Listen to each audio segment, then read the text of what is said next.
I felt a hollow in my chest the morning I turned 75. Before we continue, please subscribe to the channel and let us know where you're listening from in the comments. It really helps us out. My son Michael didn't call, not a text, not even a card. I sat at the breakfast table, pancakes cooling, coffee half drunk, waiting for the ring of the phone that never came. I carried a weight I hadn't acknowledged, a man who raised a son to what who no longer mattered enough to be remembered.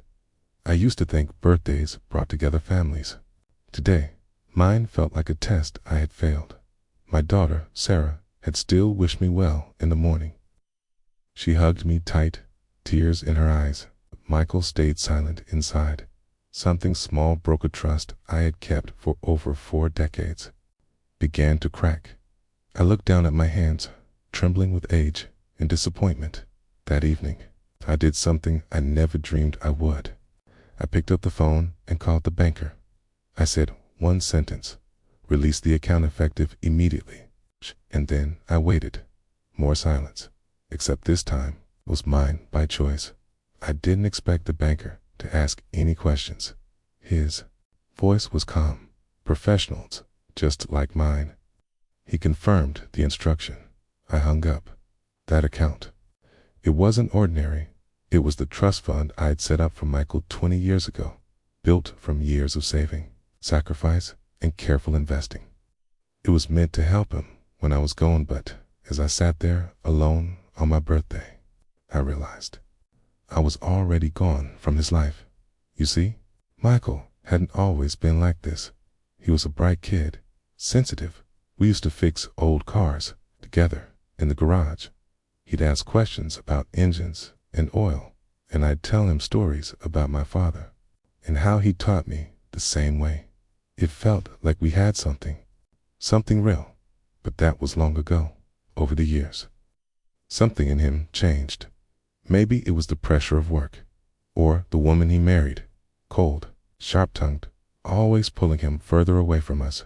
She once told Sarah at a family dinner, "Your father's too emotional. Michael doesn't need that energy around the kids." I remember pretending I didn't hear her, but that sentence never left me. By the time Michael turned 35, he barely visited unless it was about money. We'd sit in awkward silence. He'd check his phone. I'd pretend I wasn't waiting for the hug that never came. And still, I kept that trust alive because I believed love meant giving even when it hurt. But when a man's own son forgets the day he was born, no, that was more than forgetfulness. It was a statement, so I made one, too. I changed the beneficiary of that trust quietly, completely, and legally. But I wasn't done yet, because this wasn't just about money. This was about memory. This was about legacy. And if my son couldn't remember me on my birthday, then maybe it was time the world remembered who I really was. That night, I pulled an old box out from under my bed. Inside were letters, documents, a journal Michael had never read. It was time to put things in motion. The box smelled like cedar and thyme. I hadn't touched it in years. My hands trembled not from weakness, but from the weight of what I was about to do. That inside were pieces of me that no one had seen. Not Sarah, not Michael, not even my pastor. Just pages and ink quietly holding the story of a man who gave everything and received silence in return. The journal was leather-bound, worn at the edges. It began on the day Michael was born. I had written, he opened his eyes, and I swear he looked right into my soul. I will never let him feel alone in this world. That promise. I had kept it for decades, through teething, skinned knees, bad report cards, heartbreaks, college loans, and a mortgage cosign. But now, on my 75th birthday, I sat across a dark room from a muted phone. No call, no message, just absence. And realized I had never let him feel alone, but he had made sure I did. I started flipping through the journal. Each page was a memory. His first steps, his first heartbreak, his college acceptance letter, and the tear stains on the page where I wrote about how proud I was. He never read any of it, never even asked what kept in that old box beside my medals and the deed to the house. So I made a decision. I drafted a new letter, short, sharp, and final. It read, "To my son, Michael, you once told me you didn't need my wisdom, so I've passed it on to someone who does. Everything I've built is going where it will be remembered." I placed the letter next to the journal, wrapped them both, addressed them to a name he didn't know. Ethan Walters, a young man from my church I'd mentored quietly for years. A boy who showed up on Sundays just to help me walk to the pews. A boy who never forgot my birthday. I sealed the envelope. No anger, no shouting, just truth. The banker's call was just the first domino. Now, the story would unfold, because sometimes the most powerful thing a man can do is not yell but leave behind a silence loud enough to echo. I sat by the window the next morning, coffee trembling in my hand, the silence of the house as loud as thunder. I didn't expect a call, not anymore. But a part of me still watched that phone like it was holding a lifeline that never came. I replayed old voicemails from Michael.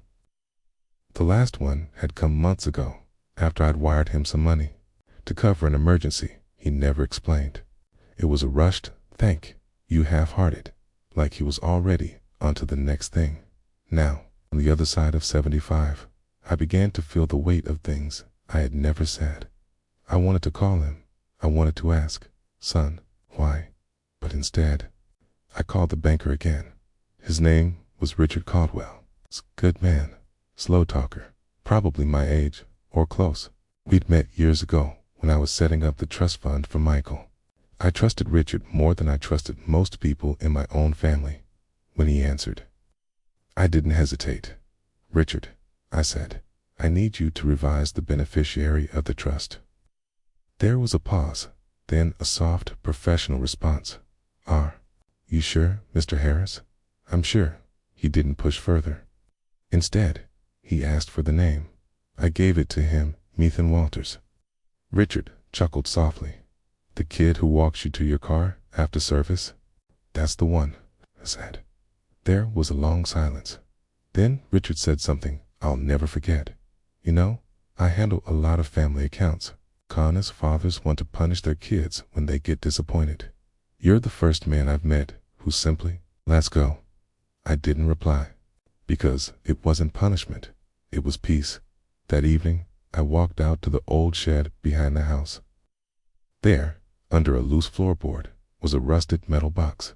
Inside, not money. It's not gold. Blueprints, records, receipts, everything that proved what the house really sat on. Back in the 70s, long before zoning laws caught up, I'd bought up parcels of land. One of them, right beneath the house, included mineral rights, something Michael never knew about. Over the years, 2 companies had approached me about buying access. I had declined. Michael thought the house was just sentimental. He didn't realize it sat on a hidden asset worth more than the property itself, and when he sold the house, but not the ground it stood on. He'd missed the fine print. I smiled, folded the papers back into the box, and whispered, "You forgot what I buried, son." The house was no longer mine, but the foundation still was. The revenge hadn't even started yet, but it was coming quiet, legal, and unforgettable. And when it did, hey, we learned one final lesson. Never underestimate an old man who still remembers everything. I didn't sleep much that night. Not because of anger now.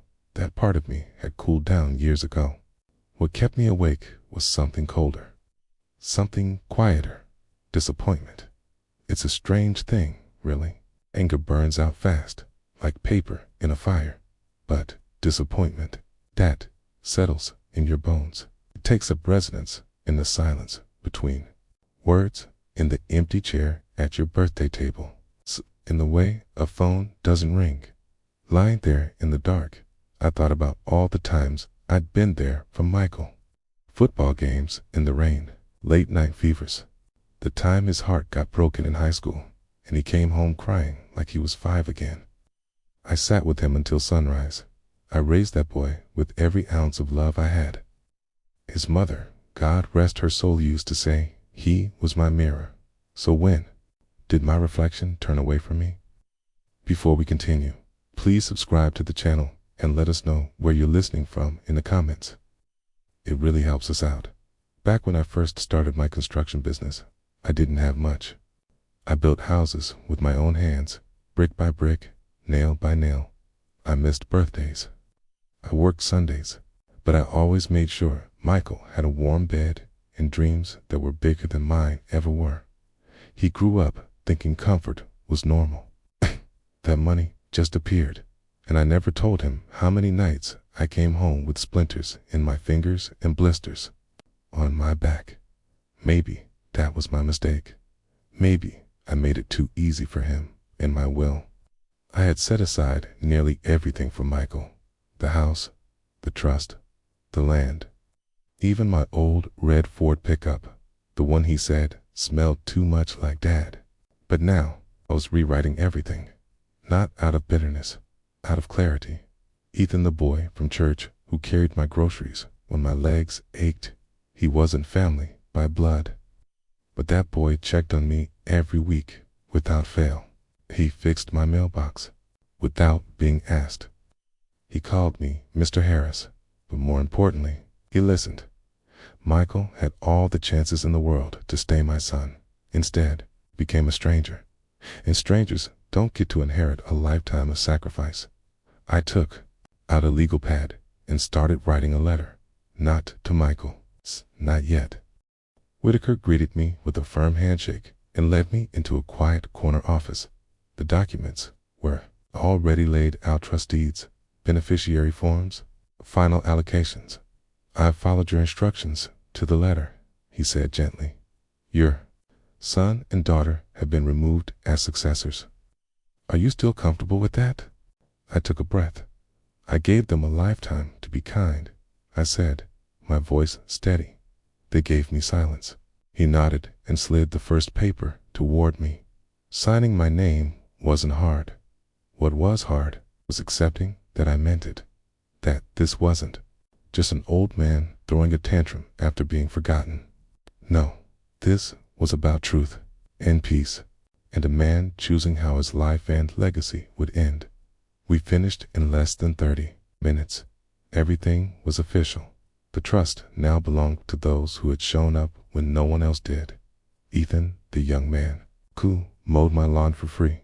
That summer I threw my back out wood, received the lake house. I had watched him grow up without a father. He deserved something good. The community church where Eleanor's name still hung in the fellowship hall would get the savings account. They'd use it well, for families, for people who needed real help. In the last portion, while that was going into a scholarship fund in Eleanor's name, it's for single mothers trying to get back to school. I didn't cry, but my hands trembled as I placed the pen down. "You okay?" Whitaker asked. I smiled. For the first time in years. "Yes." We stood to shake hands again, and he said something I'll never forget. "Mr. Ellison, not many people leave behind more than just money, but you're doing something that matters." I nodded, swallowing the lump in my throat as I left the bank. That day, I passed by a young woman holding her toddler, arguing softly with the teller about overdraft fees. I stepped aside, slipped a $100 bill into the child's tiny hand. No words, just a smile. I wasn't rich anymore, but I was finally free. And Michael, he still had no idea, but that would soon change. Very soon. 2 weeks passed. I didn't expect to hear from Michael, not after what happened on my birthday. But deep down, there's always that part of a father that waits, hopes, wonders if maybe, just maybe, your child will remember who you are, not what you have. The silence remained until the call came. Not from Michael. Not even from Rachel. It was from a lawyer. His voice was calm, but direct.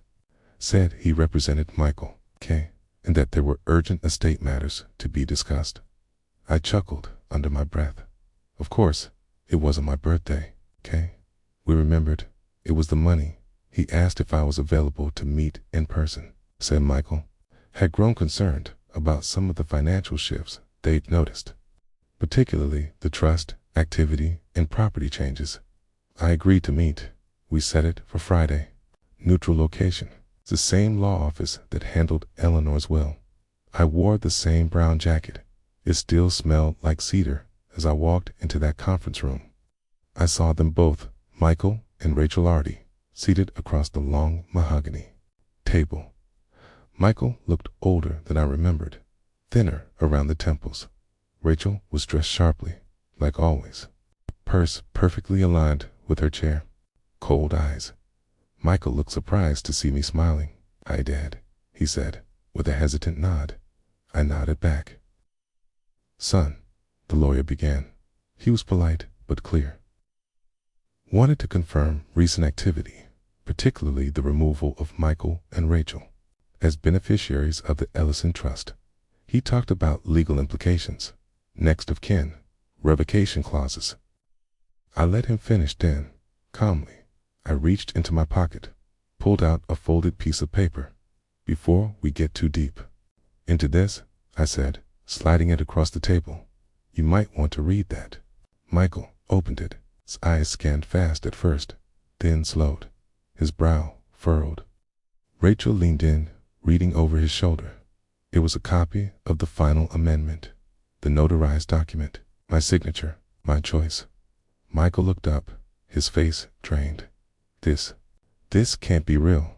"Oh, it's very real," I said. "Final and binding." I made sure of it. Rachel's jaw clenched. "It's left everything. Two strangers." I shook my head. "No, I left everything to the people who treated me like a person when I had nothing left to give." Michael's voice cracked. "You're my father." I looked at him for a long time.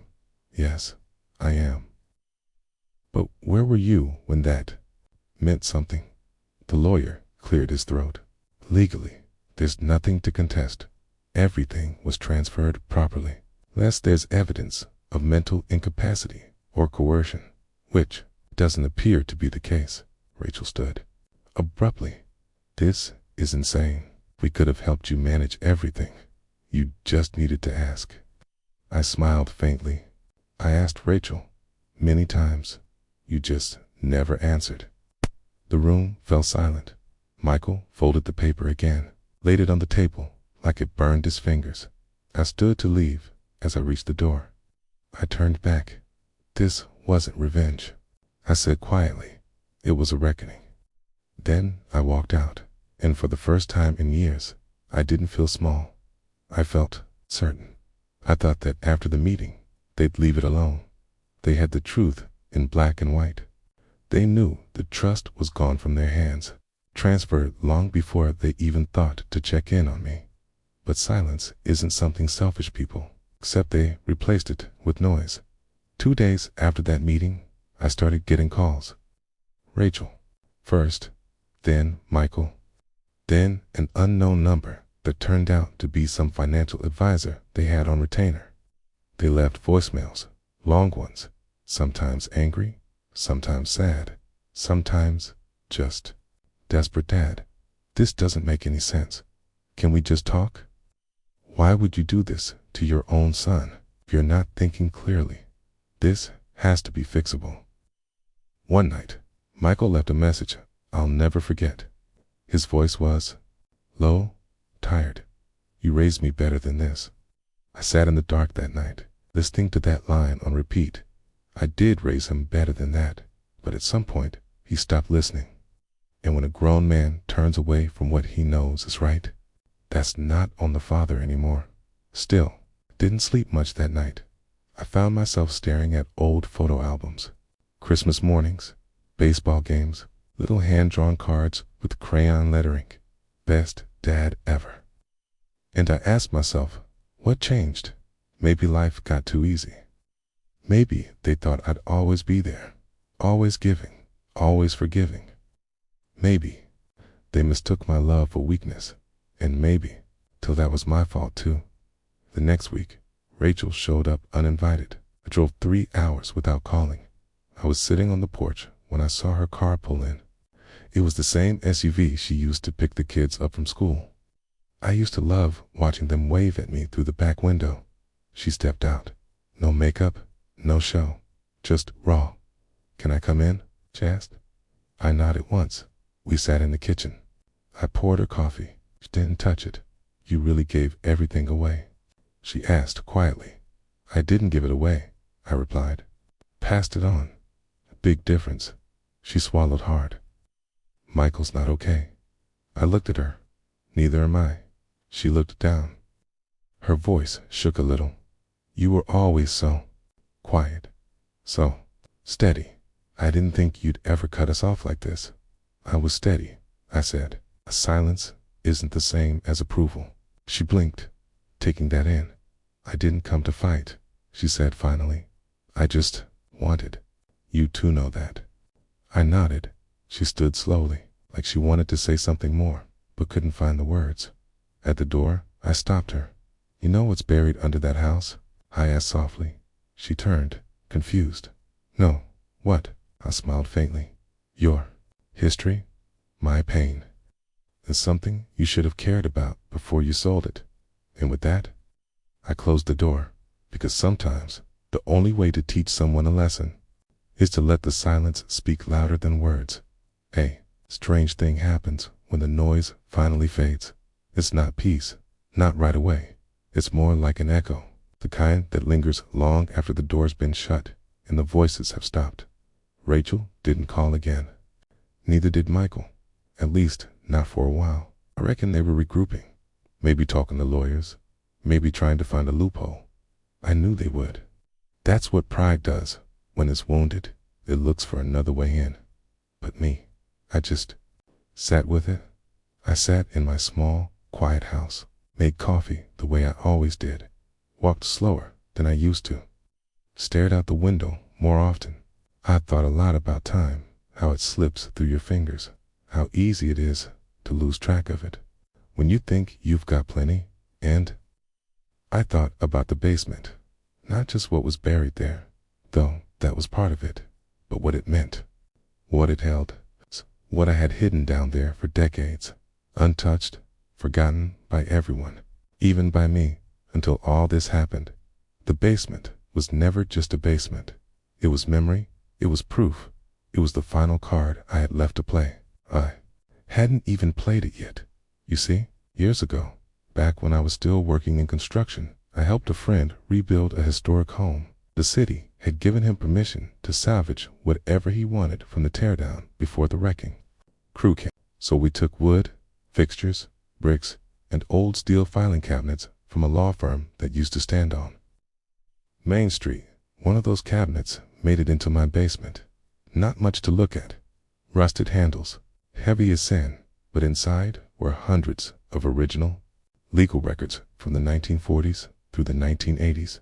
Wills, deeds, land transfers, all signed, sealed, and somehow forgotten when the law firm shut down. To Ethan, I told him there was something under the house he needed to know about, that one day the land would be his, and that it came with more than just dirt and old memories. It came with a story his own kindness helped shape. I signed the letter, folded it, and placed it next to the metal box in the shed. It wasn't time to deliver it, not yet. First, I had to let Michael discover what he'd lost, and when he did, he'd realize he never even knew what he was holding. A week passed. Then two. Still no call from Michael. No text. No letter. Nothing. You'd think after a while I'd stop checking the phone. But some habits die harder than others. So I did something I never thought I'd do. I put on my brown coat, the same one I wore to my wife's funeral, and drove down to the bank. It was a chilly Tuesday morning. It's a kind of cold that sinks into your hands no matter how long you rub them together. I hadn't stepped into that bank in years. They knew me, though the old man who used to bring donuts to the tellers. Tia, the one who never touched the coffee but always asked about their kids. Mr. Harris, the manager said as he stood up from behind the glass desk. Is everything all right? I sat down across from him, slow and deliberate. Just some changes I need to make, I said. Regarding the estate, he asked gently. I nodded. I'd set up that trust for Michael years ago. He was just graduating college. I remember how proud I was, even though I paid for every last credit. I had arranged it so that when I passed, the trust would activate and provide him monthly income for the rest of his life. Back then, thought I was being wise, loving. Now, I realized I was feeding a man who'd forgotten how to be a son. Please, remove Michael as the primary beneficiary, I said plainly. The manager blinked. Are you sure, Mr. Harris? Yes, I said. Make Ethan Walker the new beneficiary and move the contingency fund into a separate account. I'll handle the rest.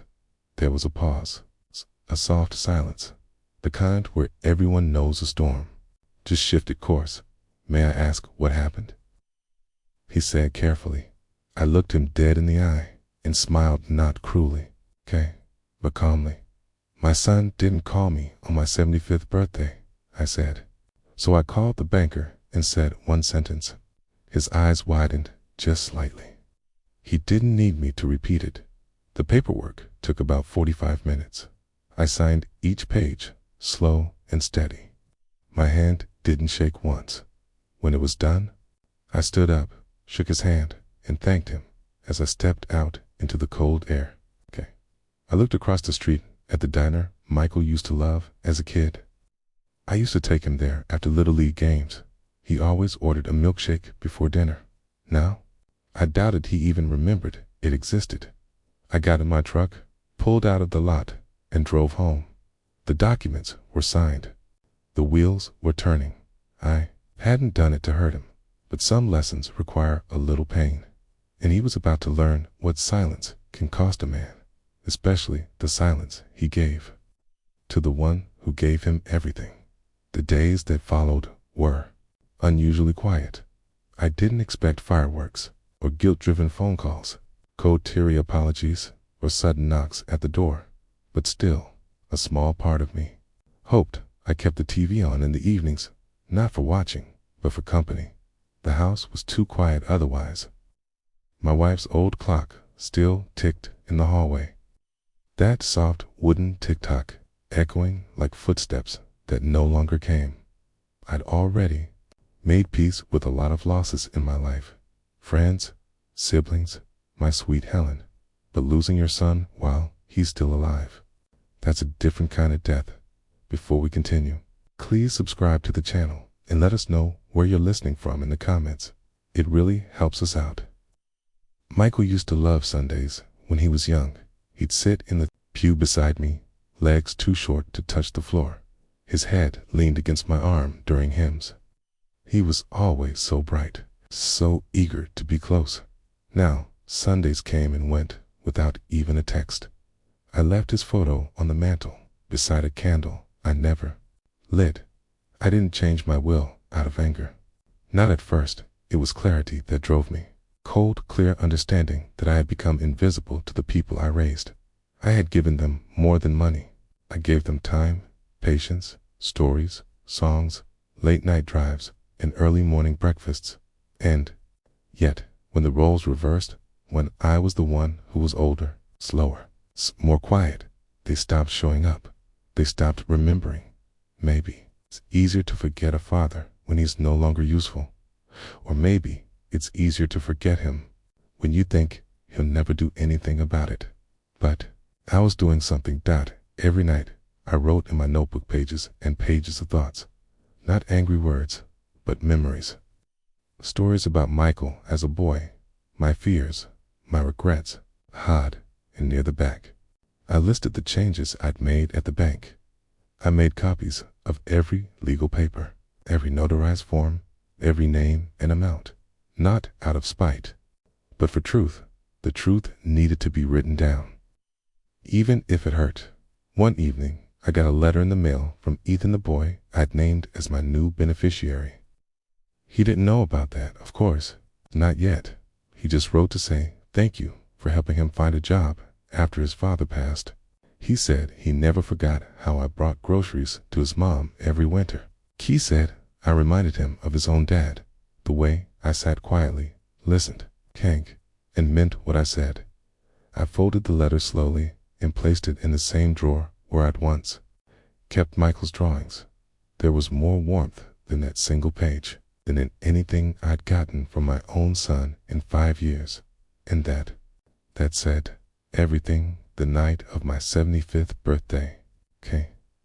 I sat by the window with a slice of store-bought cake and a single lit candle. I waited, not because I expected anything grand, just a ring, a voice, a sign that I mattered. The phone sat on the table, screen lit with nothing but silence. No missed calls, no messages, no Michael. It had been building for years, this quiet, this space between us that grew wider, like a canyon carved out by time and pride. But something about that night, the number itself, 75, made it final. This wasn't forgetting, it was choosing not to remember. Before we continue, please subscribe to the channel and let us know where you're listening from in the comments. It really helps us out. About calling him myself. I even picked up the phone, but I stopped short because I realized I wasn't trying to hear his voice. I was hoping to remind him of mine. That's when the line was drawn, not with anger, but with resolution. So instead of dialing my son, I called Mr. Whitaker, my banker for the past 22 years. His voice, always calm and courteous, answered immediately. "Mr. Ellison," he said, "what can I help you with today?" And I said just one sentence. "It's time to finalize the transfer." There was a pause on the other end. Not confusion, but respect. "You're certain, sir?" I looked around my empty living room, the faded family photos, a dusty birthday card from a neighbor 2 years ago, the unopened bottle of wine I had bought, thinking Michael might visit. "I'm certain," I said. And just like that, the wheels began turning. See, what no one in my family knew, not my son, not my estranged daughter, not even my nosy neighbor. Martha was that over the past 15 years had slowly moved a large portion of my savings, pension dividends, and even the deed to my lake house into a private trust, a trust that didn't bear my children's names. Instead, it was tied to something I believed in, people who had shown me real kindness, a cause that mattered. A young man named Ethan, a community center my wife once helped build, a pastor who visited without needing anything. Michael didn't know. He still believed everything would be his. The house, the car, the bank account. He assumed I was just an old man waiting to die, and that when I did, windfall would come his way like a reward for silence. But the moment he didn't call on, the one day he should have, I knew he had made his choice. Now I was making mine, and I hadn't even begun to tell the others. Mr. Whitaker was a quiet sort of man. Gray suit, round glasses, the kind who remembered birthdays without needing a calendar. He'd been managing my accounts for over 2 decades, and over the years, we'd developed more than just a business relationship. He was the only one I'd ever told everything to about my kids, my late wife, Eleanor, even the years I felt invisible. He never judged, only listened, and remembered. So when I said, "It's time to finalize the transfer," he didn't blink. He already knew what that meant. We met the next morning. I wore my best jacket, the brown one Eleanor always liked. The lobby of the bank smelled like polished wood and fresh coffee. No one gave me a second glance, just another old man in a chair, holding a leather folder. "Michael, if you're reading this, it means I finally stopped hoping you'd come back on your own. That hurts more than I'll ever say, but I forgive you. Not because you asked, but because bitterness is a poison I won't drink anymore. I loved you when you were a boy. I love you now, but that love can't be used like a bank account you withdraw from when it suits you. I'm not your storage. I'm not your past to forget. I'm your father, and I deserve better than silence. If you come back someday, come back different. Love, Dad. When I finished reading, the line was quiet. I could hear him crying, not loud, not performative, just broken. I didn't know you wrote that, he finally said. I never meant to, I replied. Sometimes, pain writes for you. Another pause. Then he asked something I never expected. Can I come see you? My knees buckled slightly under the weight of those words. I had waited years to hear that, but this time, Pa didn't jump to say yes. I'll think about it, I said, gently, when you're ready to come as a son, not a beggar. Then, I hung up, and for the first time in years, I felt light. Because letting go doesn't always mean turning your back. Sometimes it just means choosing peace over permission. The days that followed were quiet, not empty, not painful, just still, like the silence after a long storm. It's a kind of silence that doesn't scare you anymore, because now you understand it. I spent my mornings on the porch, coffee in hand, listening to the birds, thinking about nothing and everything, all at once. Michael hadn't called back yet, and truth be told, I didn't expect him to not right away. Maybe not ever. That call had taken more from him than he was willing to admit, but something had shifted, and I knew it was time to do the same on my end. So I called Harold, my lawyer. He'd been with me for nearly 20 years, through everything from land deals to wills to medical proxies. Quiet man with a kind heart and a sharp pen. Harold, I said, it's time. I want you to activate the second envelope. He paused. You sure? I am. We prepared it 2 years ago. The original will had been written to divide things equally between Michael and Rachel. But after their betrayal of the home, the silence, the cruelty, asked Harold to draft a sealed codicil, one that would only be read after a triggering clause. That clause, if Michael or Rachel tried to sell any part of my property, liquidate my estate prematurely, or declared me legally incapacitated without medical justification, then the sealed document would override the original will. And that's exactly what happened when they dumped me in the nursing home and tried to sell the house. What they didn't know was that I still owned a parcel of land behind the main property, and in its soil, hidden deep in the old storm cellar, was a safe, a fireproof one, full of records, deeds, letters, and a trust transfer. That safe now belonged to someone else, a girl named Lily. You don't know her, but I do. She was the daughter of our church groundskeeper. Her father died of cancer 3 winters ago. Her mother worked 2 jobs to keep food on the table. And that little girl used to sit with me on Sundays after service, just talking about books and birds and dreams. I remembered how she once asked me, "Why don't your kids sit with you?" I had no answer, so when the time came to rewrite my legacy, I knew. I set up a scholarship in her name, bought her family a modest home on the edge of town, transferred the ownership of the trust to a foundation that will support children like her bright ones, forgotten ones, and in the trust documents, there's a clause that says, "In memory of those who loved in silence and were repaid in silence. May this be louder than what they left behind." Harold smiled when I told him to proceed. "They won't see it coming," he said. "They don't need to," I replied. "It's not for them. Times, the sweetest justice isn't revenge. Redirection is making sure your love outlives your wounds." I didn't attend another family holiday after that. There were no more invitations, no birthday cards, no phone calls, either, not even on my 76th. And that's all right. I had made peace with it, You see, I stopped waiting for an apology that was never coming. I stopped hoping that my son would walk through the door and say, "Dad, I was wrong." I realized something in that silence. Sometimes Capable don't come back, not because they can't, but because they never meant to stay. And when I let go of the idea of what could have been, I finally started to live again.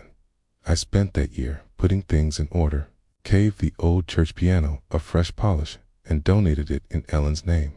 Planted daisies along the side of the nursing home building, because Ellen always said daisies make things feel like spring. And I wrote letters, not to my son, not to Rachel, to Lily. Letters of encouragement, stories about my youth. Lessons, no. One taught me when I was young. I gave her the best of what I had left, not money, not property, but words, wisdom. She wrote back. Her first letter was clumsy, all crooked lines and hopeful sentences, but there was something in it that broke me wide open. A line I'll never forget. I don't have a grandpa, so I hope it's okay if I start calling you mine. That one sentence did more for my heart than any apology Michael could have ever offered. And maybe that's what grace really is. Not getting back what you lost, but learning to receive something new with open hands.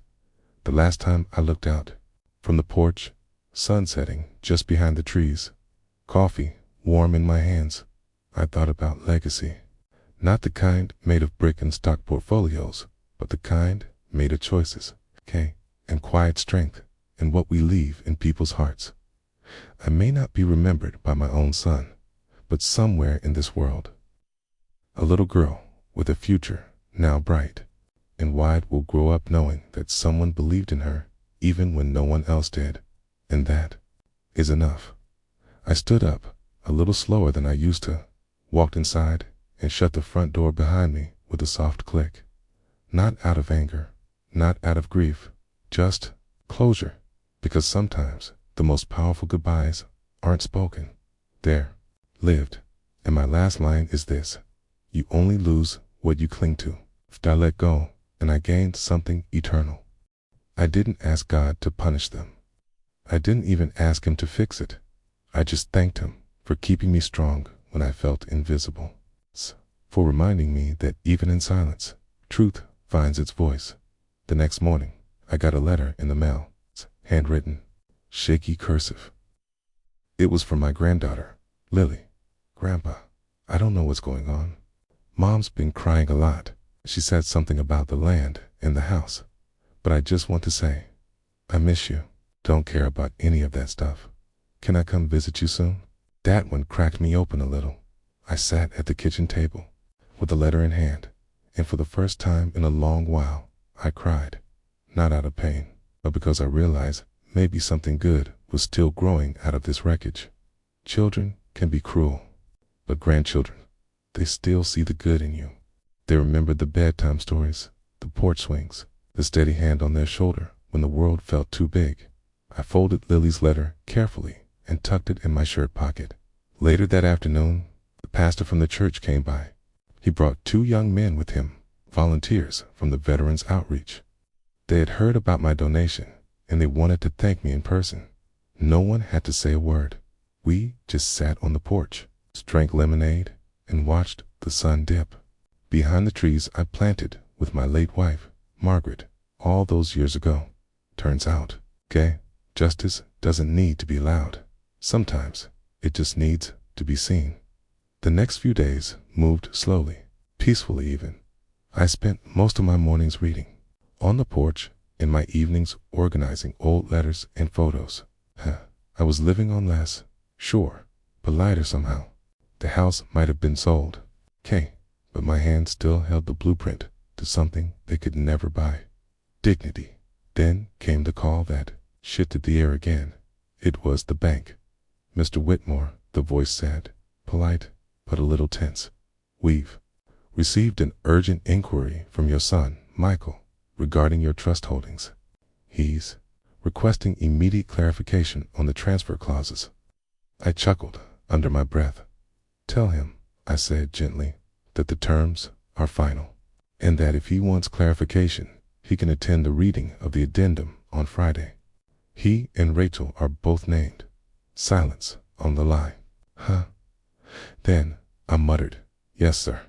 See, what they didn't know What they never cared to ask is that the house and the money were never all of it. I'd set up something years ago, quietly, a fund meant to support veterans' causes, local ministries, and yes, a few special people I knew would use it with care. And I'd kept one last addition to my estate, a plot of forested land up north, 40 acres, untouched, full of wildlife, creeks, and stillness. Margaret and I used to camp there with the kids when they were little. I never told anyone I still owned it. It was now signed over to Lily, my granddaughter, the day of the addendum reading. Michael and Rachel showed up at the attorney's office with forced smiles and stiff collars. I wore my best jacket, same one I wore to Margaret's funeral. Not for them, for me. The attorney, Mr. Clarkson, cleared his throat and began reading, per the final additions to the will of Mr. George Whitmore, dated March 14th. The following changes have been enacted. All liquid assets previously accessible to Mr. Michael Whitmore and Mrs. Rachel Brooks are hereby frozen and redirected to the Whitmore Foundation, a nonprofit supporting wounded veterans and foster children. Michael's eyes twitched. Rachel blinked like she misheard. Furthermore, the remaining real estate property located in Mercer County is granted in full to Lily Whitmore, age 13, under legal guardianship of Pastor Ron Wilkins and his wife until she reaches age 18. Rachel finally spoke. Her voice cracked. You're giving her land? You're giving it to a child? I looked straight at her. No, I said. I'm giving it to someone who remembers how to love without expecting anything in return. They didn't argue after that.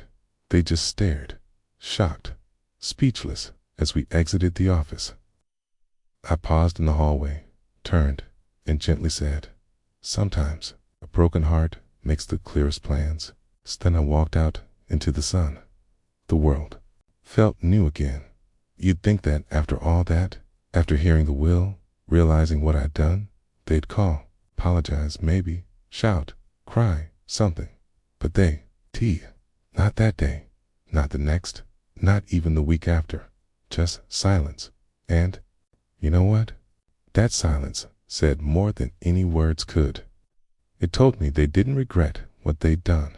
They regretted that they didn't get what they wanted. Michael didn't call, not even to ask why. Rachel unfollowed me on whatever apps I still had access to. Not that I checked much anymore. I'd heard from Lily though. Sweet Thing sent me a handwritten letter thanking me for the land, even though she didn't fully understand what it meant yet. Grandpa, she wrote, Mom cried all night, but I'm not mad at you. I love you no matter what. And I want to plant apple trees up there, like you said we would someday. I held that letter in my hands like it was gold. I cried that night, quietly, into my pillow, facing the wall, the way I used to when Margaret was sick, and I didn't want her to see. There was a strange kind of peace in it all. I had nothing left to hide, nothing left to give that could be taken by force or expectation. Still, there was a weight, not guilt, not regret, just the ache of truth settling in. I kept wondering, did I raise him wrong? Did I let Rachel in too easily? Did I say yes too many times, or not enough? But no answer ever came. Pastor Ron called a few days later to check on me, said Lily was doing okay, said Rachel had taken her phone away for a while, but gave it back when she realized Lily wouldn't stop talking about me. They've lost more than they know. Ron told me. I know, I said, but what's lost can stay lost. Sometimes it's better that way. He offered to take me up to the land sometime in the fall, said Lily was already sketching out her tree planting plan. I told him I'd love that, and then, late one evening, my phone buzzed. It was a number I didn't recognize, out dash of dash state.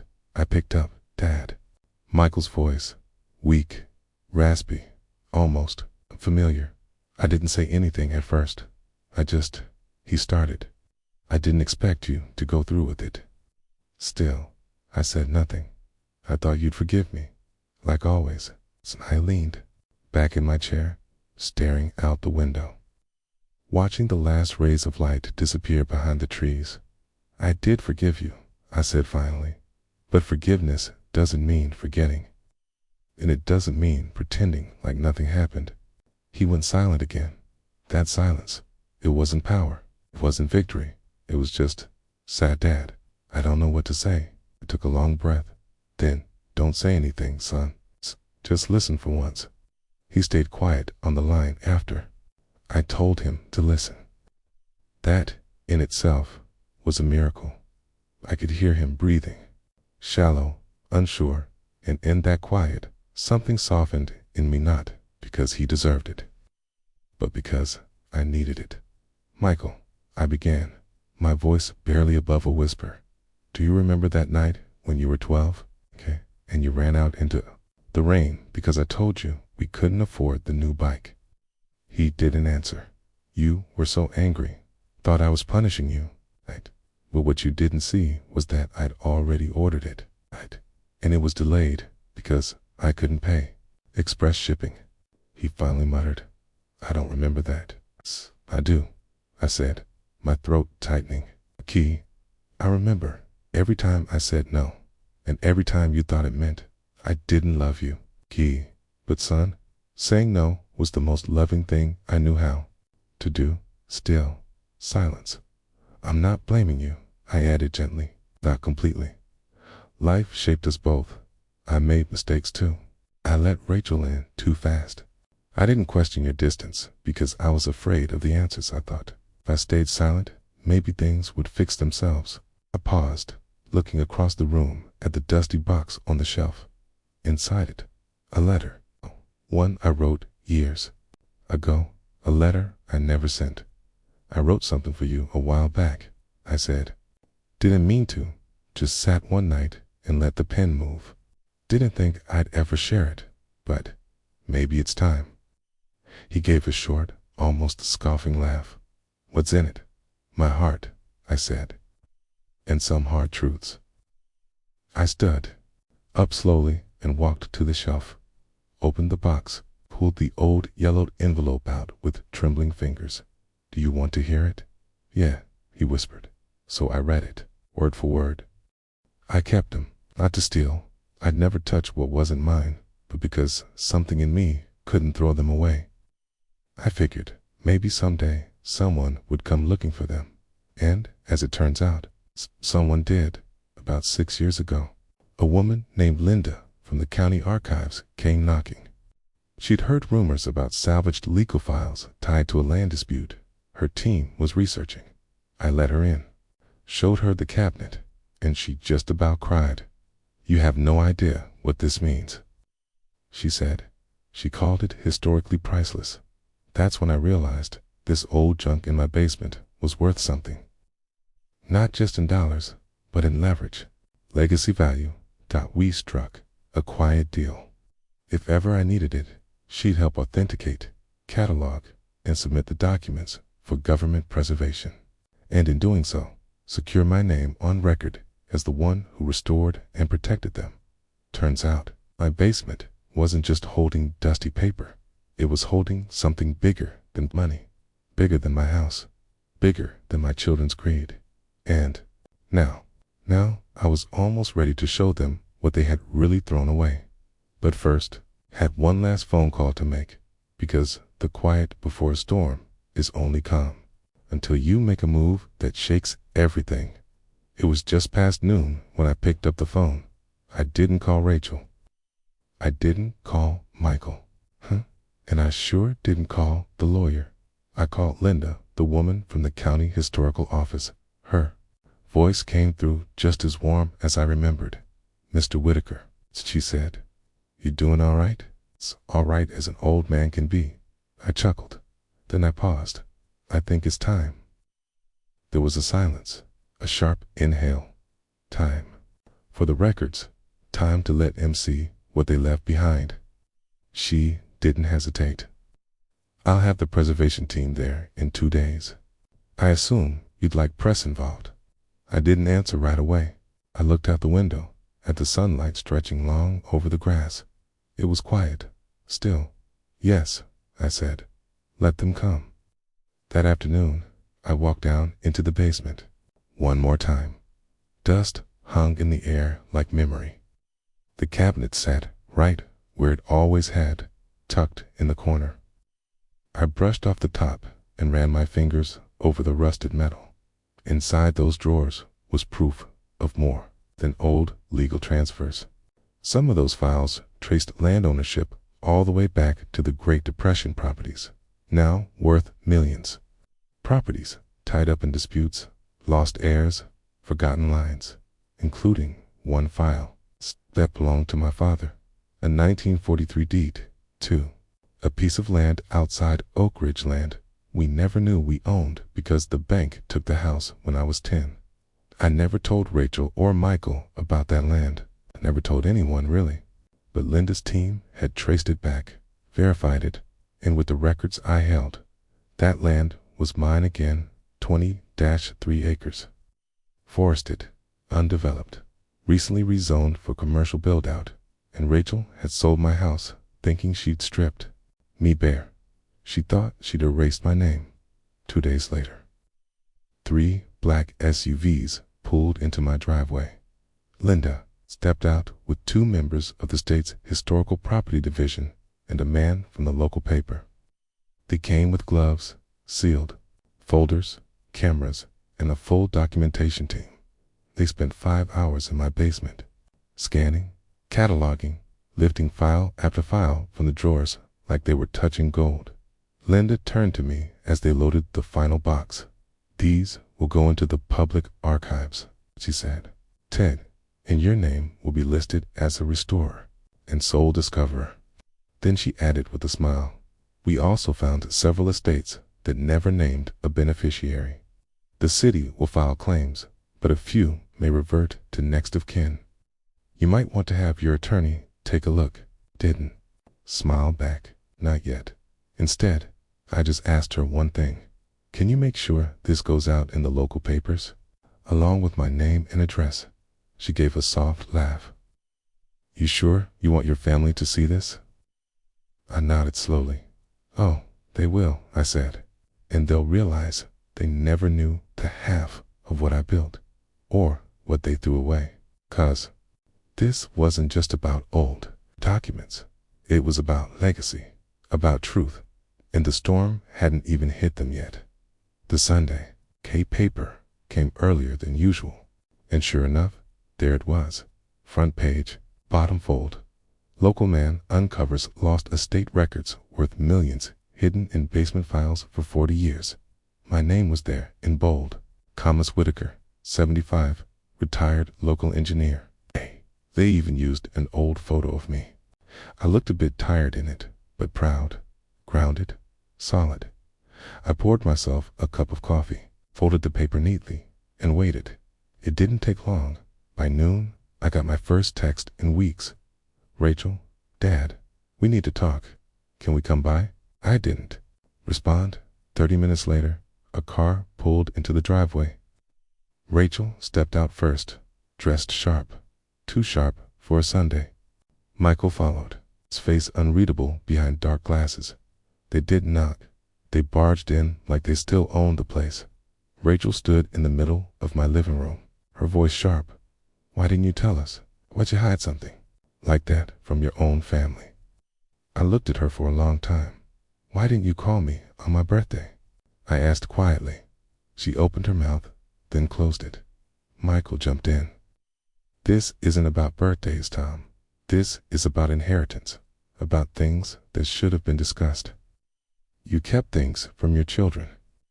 I stood, slowly, careful, not to let my hand shake. "You sold my house," I said. "You filed paperwork behind my back while I was locked in a nursing home. You cleared out my life, tossed everything into boxes, and told the neighbors I wouldn't be coming back." Rachel's face flushed. "We didn't mean to. You didn't mean to." My voice rose for the first time in months. "You sold my home before I was even declared mentally unfit. You didn't even let me have a say. You made decisions like I was already dead." They stood there, silent. I walked to the cabinet and pulled out one folder, the deed to the Oak Ridge land. I held it up. "You missed this?" I said. "You missed the most valuable thing I had. Not because it was hidden, but because you never looked, you never asked. You assumed I was finished." Michael took a step forward.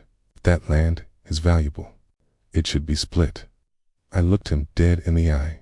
"It's already been signed over," I said. "It's the local church, the Veterans Foundation, and the Preservation Society. Every acre." Rachel's jaw dropped. "You gave it away." "I gave it to people who remember how to say thank you." There was a long silence, the kind that fills a room with regret. Then I picked up the newspaper and handed it to her. "Take this home," I said. "Read it. Read what the world will. Remember and understand this." I stepped closer. My voice dropped. "You didn't bury me. You woke me up." And with that, I opened the door. Not a word more. Just the sound of them walking out, stunned, realizing too late that the man they discarded still had one last move left to make. They didn't say a word as they left. The door closed behind them with a dull, final thud. I didn't follow. I just stood there for a while, still letting the quiet wash over me. I always thought justice would feel louder, more dramatic, maybe some shouting or slamming of doors. But no, it was quiet, like a weight being lifted, slow and steady. I watched from the window as Rachel stood by the car, holding that newspaper like it was on fire. She and Michael argued in low voices. I couldn't hear the words, but I could read the panic in their faces. Not anger, not disappointment, panic, because suddenly the man they underestimated had just taken control of the narrative, and that scared them more than losing money ever could. That night, got a voicemail from Rachel. Her voice was softer than it had been in years. "Dad, didn't know how much I'd hurt you. I was trying to protect the family, I swear. Maybe I went too far. I'd like to talk, please." I didn't call her back, not yet. Instead, I went down to the basement, the old, dusty space they thought held nothing but junk. I sat in the corner, same place where I used to tinker on radios back in the 70s. Back when life was simpler and people were kinder, and I prayed.